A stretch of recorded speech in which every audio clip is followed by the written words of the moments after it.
Shalom à toi, j'espère que tu te portes bien dans la présence de ton Seigneur et de ton Dieu, dans la marche avec le Christ. Alors bien-aimé, je te reviens aujourd'hui encore, toujours dans la joie, pour continuer notre thématique de restaurer sa relation avec le Seigneur, de sortir du déclin tout simplement et de reprendre sa communion, l'union qu'on a avec le Seigneur notre Dieu. L'une des causes qui nous amène dans le déclin, bien aimé, ce sont les attaques de l'ennemi au travers des épreuves de la vie. Mais Jésus nous a donné une solution. Il nous a donné autorité et pouvoir de marcher sur serpents et sur scorpions et d'écraser la tête de l'ennemi. Dieu nous a donné pouvoir et autorité bien-aimée. Mais pour que cela soit pleinement manifesté, faudrait-il que l'enfant de Dieu que nous sommes puisse revêtir les armures que Dieu nous a données afin de marcher véritablement dans la victoire que Christ nous a laissée. Alors, quelles sont les armures du chrétien? C'est ce que nous allons voir, bien-aimés, aujourd'hui.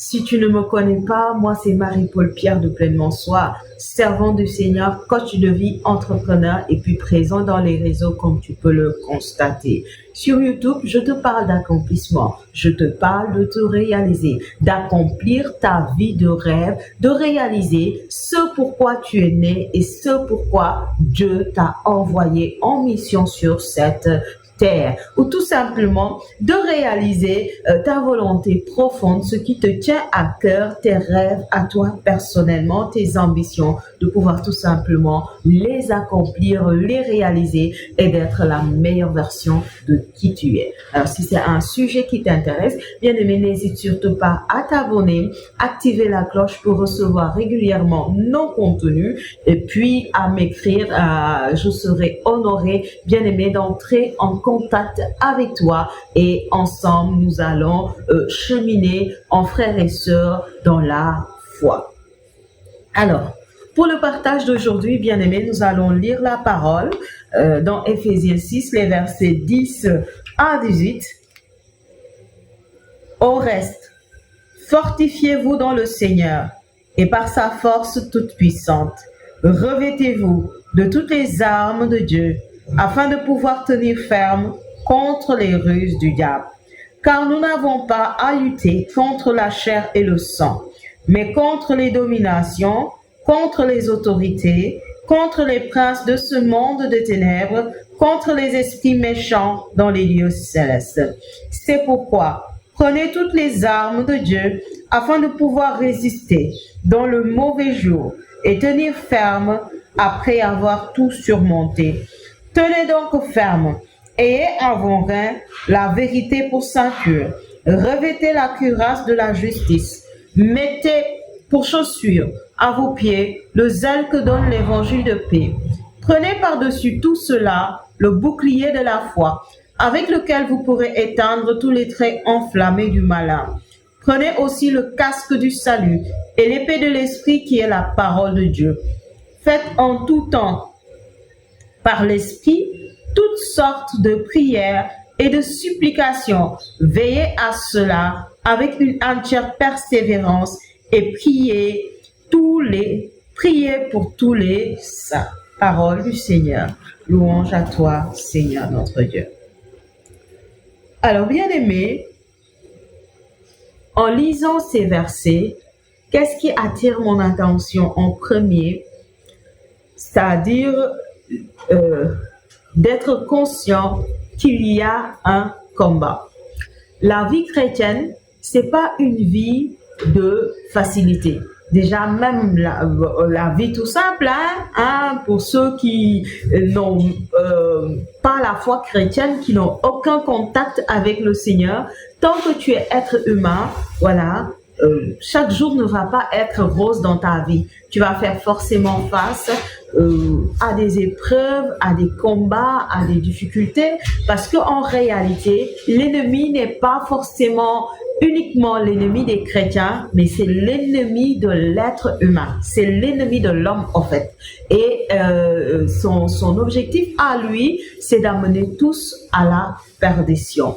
Et donc, la vie fait que on a des combats, on a des difficultés, ce n'est pas toujours facile. Et l'on est censé faire face à ces combats, supporter nos épreuves, relever des défis. Alors, tout être humain, voilà, c'est pourquoi quand tu es petit, tu rêves d'être grand. Mais une fois que tu es grand, tu rêves de redevenir petit. Pourquoi? Parce que quand on est enfant, on n'est pas forcément conscient de tous les combats qu'on a à mener. Mais dès qu'on grandit, voilà, vers l'âge d'adolescence déjà, vont commencer les difficultés. Et l'on sait que la vie, voilà, pour pouvoir, entre guillemets, vivre tranquillement, il faut s'efforcer de courage afin de faire face aux épreuves de la vie, aux difficultés et aux vicissitudes de la vie. Mais cela, bien aimé, est encore plus perçant, plus puissant, si je peux le dire, lorsqu'on est enfant de Dieu. Parce que quelque part, on est appelé à faire face à l'ennemi. Dès l'instant où tu choisis de donner ta vie au Seigneur, dès l'instant où tu choisis de marcher avec le Seigneur, bien aimé, que tu le veuilles ou que tu ne le veuilles pas, l'ennemi va venir t'attaquer. Généralement, on parle de payer le prix, on parle d'entrer dans le désert, on parle de la croix. Il y a beaucoup de choses que l'on dit, mais tout cela, bien aimé, montre tout simplement que sur le chemin de notre vie, on fera face à un ennemi, le diable, qui s'est opposé à Dieu dans la perdition à cause de son orgueil et qui aujourd'hui est l'ennemi de l'homme, l'ennemi de l'être humain. Bien-aimé, dès l'instant où tu donnes ta vie à Jésus, tu auras des attaques. Voilà, tu auras des attaques parce que le diable ne va pas te laisser tranquille. Maintenant, lorsque tu vas avoir des attaques, ce n'est pas le lieu de croiser les bras et d'observer ce qui se passe. Sinon, tu risques de régresser, voilà, dans la foi et de tomber dans le déclin.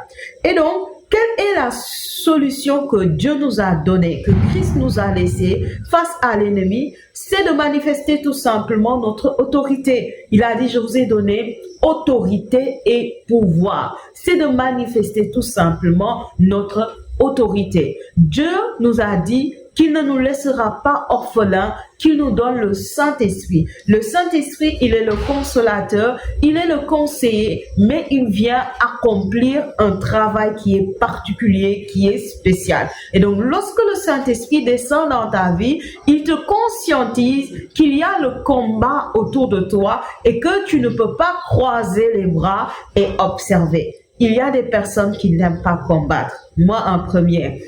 Moi, je suis le genre de personne, j'aime un peu la facilité, j'aime pas combattre. Mais si tu es comme ça et puis tu veux être dans l'armée du Seigneur, bien aimé, ça risque d'être difficile. Donc, si tu veux être de l'armée du Seigneur, tu n'as pas d'autre choix que de te lever et de combattre.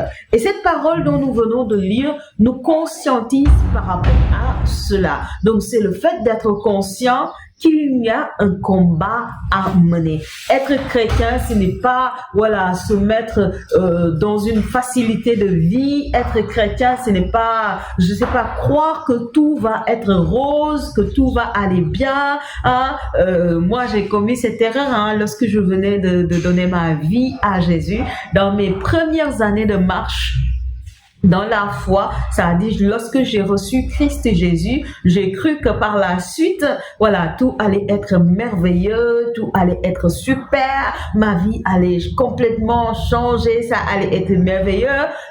Je fus surpris à des épreuves et des attaques que j'ai reçu. Et parce que tu n'es pas quelque part préparé mentalement, ça va venir te déstabiliser. Beaucoup même vont abandonner, voilà, la foi avec le Seigneur. Heureusement que Dieu nous garde parce qu'il est le gardien de l'alliance. Moi, si j'ai pu en arriver jusque-là, aujourd'hui, après 15 ans de marche avec le Seigneur, ce n'est pas moi, c'est le Seigneur qui m'a gardé. Sinon, il y a eu plusieurs moments, plusieurs saisons où on a voulu lâcher tellement que c'était pas facile pour nous, surtout avec ma personnalité d'aimer les choses faciles, d'aimer la facilité, de ne pas vouloir faire face à la difficulté, aux épreuves, etc. Donc, il y a des moments où tu as envie, voilà, de tout abandonner, hein, de retourner dans tes vomissures et tout, mais c'est Dieu qui nous garde. Donc, quand je parle de déclin, bien aimé, je sais de quoi je parle. Et je pense même tous les hommes de Dieu, en quelque sorte, ont fait face à des moments où ils étaient à peu près dans le déclin. C'est-à-dire, ils n'étaient pas au meilleur moment de leur marche avec le Seigneur. Parce que la vie est ainsi faite. Voilà, il y a des moments où tu sens que tu as le zèle, tu sens que voilà, tu pries par la foi et c'est bien. Mais ce qui est meilleur, c'est de pouvoir tenir cela dans la constance. Après, il y en a ceux qui n'y arrivent pas. Pourquoi? À cause de plusieurs raisons. Hein. Il peut y avoir plusieurs causes. Mais l'essentiel, bien aimé, c'est que lorsque tu tombes, de ne pas rester à terre, de savoir te relever et d'avancer. Ce que j'ai l'habitude de dire, la vie chrétienne, ce n'est pas une course de compétition où on est en train d'essayer de montrer que je suis le meilleur, où on prône être le meilleur.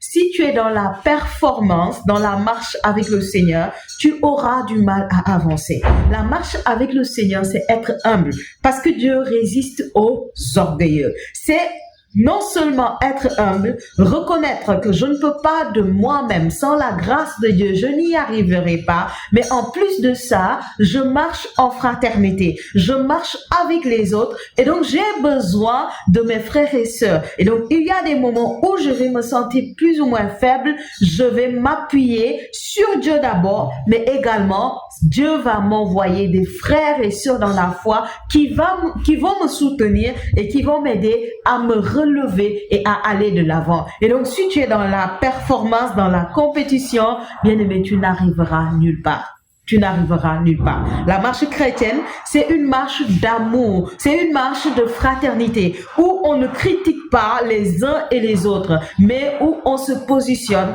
en frères et sœurs et où on est capable d'assister les autres. C'est-à-dire, ensemble, nous avons un même objectif d'arriver au ciel. Ensemble, nous voulons sanctifier le Seigneur. Ensemble, nous voulons marcher avec le Seigneur. Et donc, nous formons comme une équipe et nous nous soutenons, nous nous aidons, chacun prie pour l'autre pour que l'autre puisse avancer, améliorer. Et s'il y a un qui tombe, on va l'attraper et on va le relever. Si c'est nous qui sommes forts, on va prendre garde de ne pas tomber. Et si on arrive à faiblir, à tomber, on va accepter que les autres nous viennent en aide. Bien aimé, si tu n'as pas cette mentalité, tu peux avoir du mal à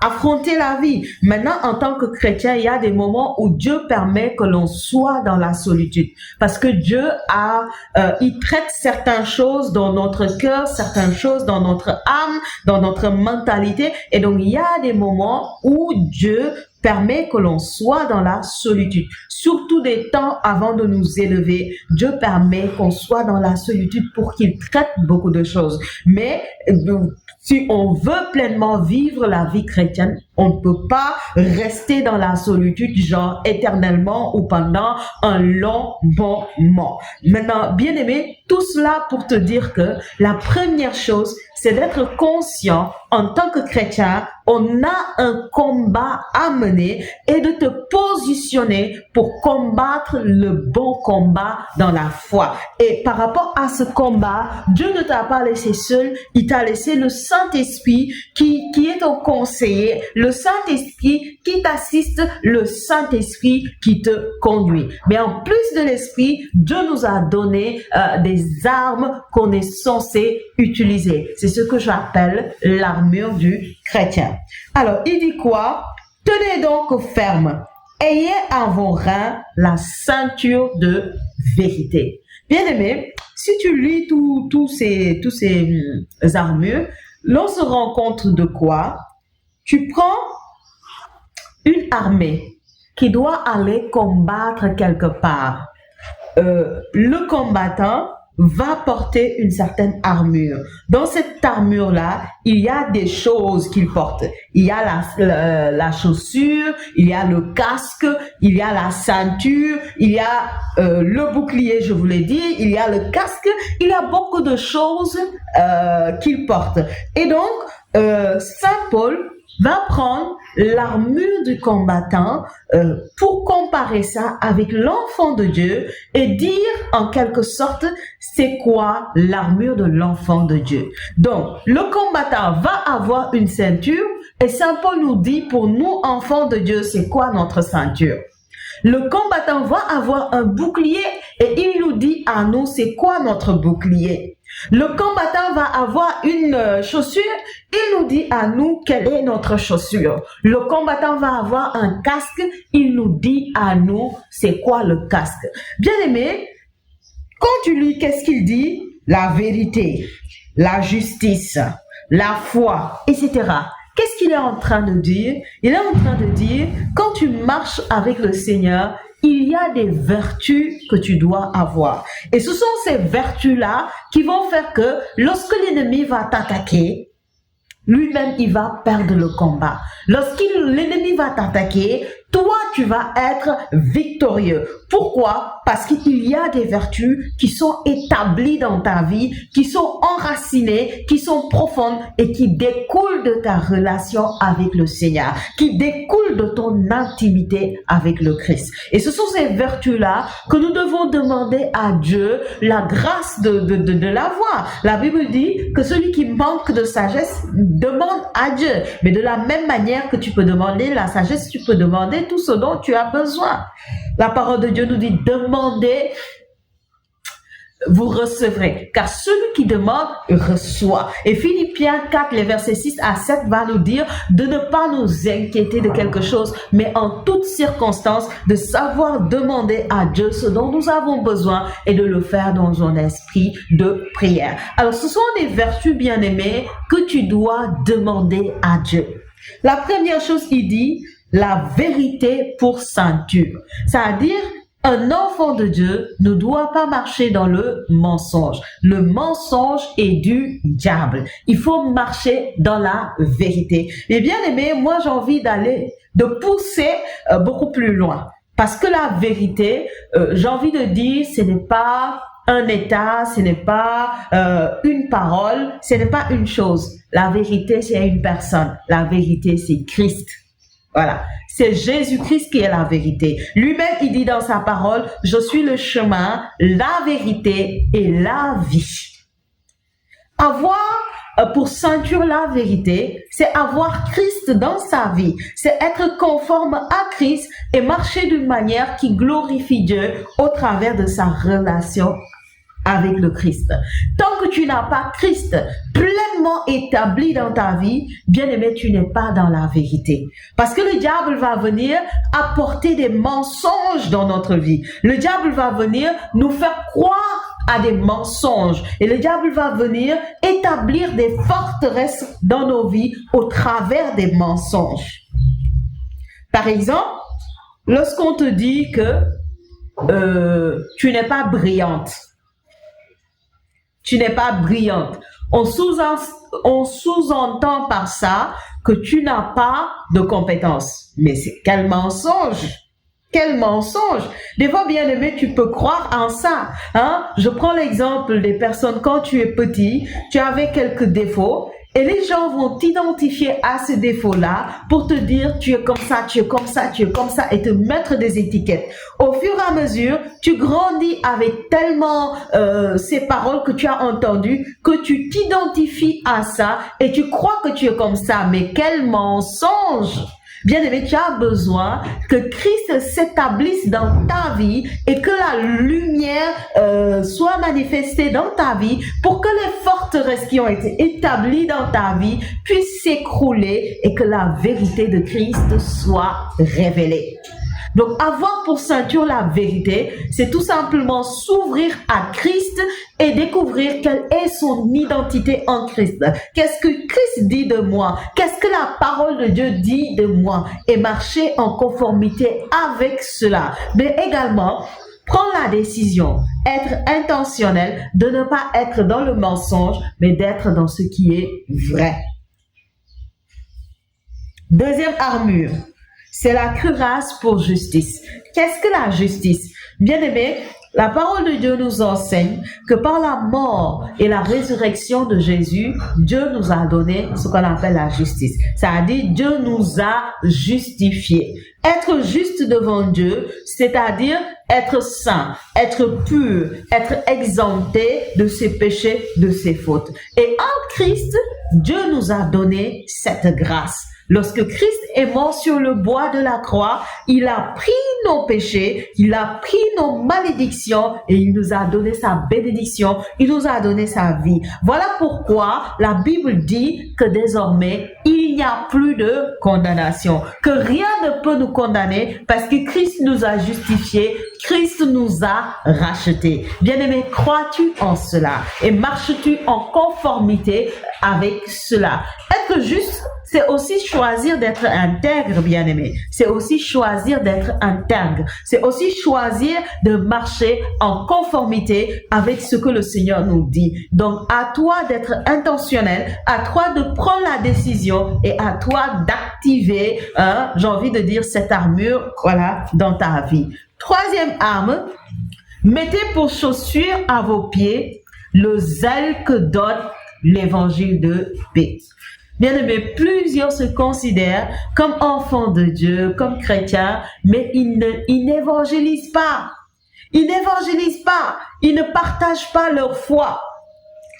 Plusieurs pensent que le fait d'avoir tout simplement une vie de prière, ça suffit. Mais bien aimé, la parole de Dieu nous dit que la foi vient de ce que l'on entend. Ce que l'on entend vient de la parole de Dieu. Et la parole nous dit qu'il est beau d'entendre les pas de ceux qui annoncent l'évangile.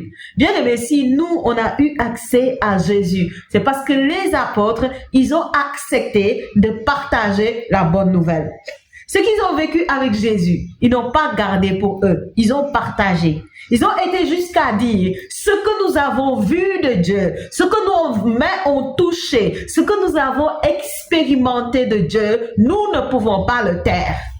Face à l'épreuve, on les avait interdit formellement de parler de ce Jésus. Mais eux, ils ont refusé. Et ils ont dit, il est mieux d'obéir à Dieu que d'obéir aux hommes. Et bien aimé, normalement, nous sommes chargés de continuer l'œuvre que les apôtres ont commencée. Mais plusieurs d'entre nous, nous ne voulons pas annoncer l'évangile. Bien aimé, si tu n'annonces pas la bonne nouvelle, comment ton frère dans la foi qui n'est pas conscient des choses va être éveillé par la foi? La Bible nous dit, nous sommes des flammes de feu. Il a fait de ses serviteurs des flammes de feu. À nous qui sommes enfants de Dieu, nous sommes des flammes de feu par le feu du Saint-Esprit. C'est un feu d'amour qui nous embrase. Nous aussi, nous sommes censés embraser les autres pour les allumer. Mais si tu ne parles pas de Jésus, si tu ne veux pas annoncer l'évangile, comment les autres seront enflammés par ce feu d'amour? Bien aimé, il est nécessaire que chacun d'entre nous puisse parler de Jésus, que chacun d'entre nous puisse prêcher Jésus-Christ de Nazareth. Chacun à son niveau, chacun à sa dimension, chacun dans le sphère où il est. Peut-être pour toi, il s'agit juste d'aller parler avec un ami et de raconter ce que tu as vécu avec le Christ tout simplement. Peut-être pour toi, il suffit juste d'enseigner aux membres de ta famille, c'est-à-dire des enfants, ton épouse, etc. Peut-être pour un autre, c'est d'être témoin dans son milieu de travail et de parler de Jésus. Mais bien aimé, il faudrait que tu parles de Jésus. Annonce la bonne nouvelle. C'est en annonçant la bonne nouvelle que tu mets tes chaussures. Si tu n'annonces pas ta bonne nouvelle, imagine que tu marches nu dans la rue, tu vas avoir des choses qui vont te piquer ou te blesser sur les pieds. Mais si tu es bien chaussé, bien aimé, tu n'as pas à craindre quoi que ce soit parce que tu peux marcher en sûreté. Alors toi aussi, dans ta marche chrétienne, porte ta chaussure. Porte ta chaussure, vas-y, annonce l'évangile, vas-y, parle de Dieu et sois zélé dans cela. Quatrième armure, prenez par-dessus cela le bouclier de la foi, avec lequel vous pourrez éteindre les traits enflammés du malin. C'est-à-dire quoi? L'ennemi envoie des traits enflammés, il envoie des flèches, il envoie des attaques. Et c'est au travers de la foi que tu dois arrêter cela comme bouclier. Parce que tu as la foi, ça ne vient pas. Ça vient et ça repart. Pourquoi? Parce que le bouclier, il est là et il te protège. Bien-aimé, as-tu la foi? Et quand je parle de la foi, je parle pas de la foi du credo. Je parle pas de dire tout simplement, je crois en Dieu, nanana. Je parle d'avoir confiance en Dieu. D'avoir confiance en Dieu, qui fait que devant les circonstances, devant les faits, tu gardes l'assurance et tu gardes la fermeté. La parole de Dieu nous dit dans Hébreux 11 que la foi, c'est la ferme assurance des choses que l'on espère et la démonstration de celles qu'on ne voit pas. Bien-aimé, est-ce que tu as la ferme assurance? Est-ce que tu as la ferme assurance? Plusieurs disent, j'ai la foi, mais face aux difficultés, ils abandonnent Dieu. Des fois, je suis étonnée de voir des chrétiens, face aux difficultés, ils se retrouvent chez les marabouts, ils se retrouvent chez les gens qui consultent les coris, etc., chez ceux-là qui font l'ésotérisme, l'occultisme, le spiritisme, beaucoup de choses comme ça. La parole de Dieu dit, mon peuple périt faute de connaissance. Voilà pourquoi, bien-aimés, c'est à nous d'aller prêcher, c'est à nous d'aller parler avec ces gens par amour pour qu'ils quittent dans cela, parce qu'ils périssent faute de connaissance. Faute de connaissance. Bien-aimé, face à tes difficultés, face à tes épreuves, ce n'est pas le moment de fuir, c'est le moment de manifester la foi. Et c'est le moment d'être dans la ferme assurance. Alors, si tu n'as pas la foi, ou si tu constates que ta foi elle est faible, ta foi se limite au credo, bien-aimé, il faut faire comme moi et tout simplement demander la grâce à Dieu. Il faut être humble devant Dieu et dire, Seigneur, je reconnais que je manque de foi. Seigneur, viens à mon secours. Seigneur, je reconnais que je doute, que je suis parfois dans la confusion. Seigneur, viens au secours de ma foi, tout simplement. Et le Seigneur va venir, et le Seigneur va te soutenir, et le Seigneur va te combler, et le Seigneur va t'accompagner. Et tu vas voir au fur et à mesure que tu avances, au fur et à mesure que tu marches, ta foi va se fortifier. Pourquoi? Parce que le Seigneur est avec toi, il t'entend, il t'exauce, mais au quotidien, il permet qu'il y ait des circonstances où tu es censé manifester ta foi et cela va venir renforcer ta foi, bien-aimée. Cinquième arme. Prenez le casque du salut. Le casque du salut, bien-aimé, c'est accueillir Dieu. La Bible nous dit, si tu crois dans ton cœur et tu confesses de ta bouche que Jésus-Christ est Seigneur et qu'il est Dieu, tu seras sauvé. Voilà. Tous ceux qui croient dans leur cœur et confessent de leur bouche, ils sont sauvés. Mais bien aimé, il y a quelque chose d'étonnant dans notre génération. C'est-à-dire, les gens, ils confessent de leur bouche et puis ils disent qu'ils croient. Mais leur vie n'est pas forcément conforme. Et l'on ne comprend pas. Parce que Quand tu crois quelque chose dans ton cœur, que tu confesses cela de ta bouche, normalement ta vie doit suivre. Normalement ta vie doit être conforme avec ce que tu confesses. Quand tu dis que, moi je crois que c'est très bon de boire beaucoup de l'eau. Beaucoup d'eau va te permettre d'être en bonne santé et va t'embellir. Donc je crois en ça. Je crois en ça et je le dis tout le temps, je le dis aux gens. Mais maintenant, dans ma vie, moi-même, je ne bois pas beaucoup d'eau. Est-ce que je suis OK? C'est-à-dire, je dis que je crois que boire beaucoup de l'eau, c'est très bon, c'est bon pour la santé et ça embellit. Et je conseille aux gens régulièrement de le faire, mais moi-même, je ne le fais pas. Ça veut dire qu'il y a un souci quelque part. Soit je ne suis pas sincère, ou soit je ne sais comment l'expliquer. Parce que normalement, si je crois en quelque chose, je vis en conformité avec ce que je crois. Je ne peux pas affirmer que je crois quelque chose et que ma vie n'est pas conforme. Ça veut dire que, en fait, ce que je crois, je le dis tout simplement du bout de mes lèvres. Mais en vrai, je ne le crois pas profondément. Ça veut dire peut-être que j'ai entendu des gens dire que boire de l'eau, c'est bon. Donc, je le dis comme ça, boire de l'eau, c'est bon. Mais dans le fond, je ne le crois pas dans mon cœur. Parce qu'ici, on croit quelque chose dans notre cœur, normalement, voilà, on devrait être conforme avec ça. Surtout si on l'affirme régulièrement, parce que l'homme se nourrit du fruit de ses lèvres. Donc, croire en quelque chose et l'affirmer, la vie devrait suivre. Mais beaucoup, malheureusement, ils vont dire « je crois », ils vont parler de ça, ils vont sous-entendre que dans leur cœur, ils croient fermement, mais en vrai, leur vie n'est pas conforme. Donc, bien aimé, à chacun d'entre nous de faire une sorte d'introspection et de voir est-ce que tu crois véritablement dans ton cœur. Toutes les choses auxquelles tu affirmes. Quand tu dis « je crois en Dieu le Père », il est tout puissant.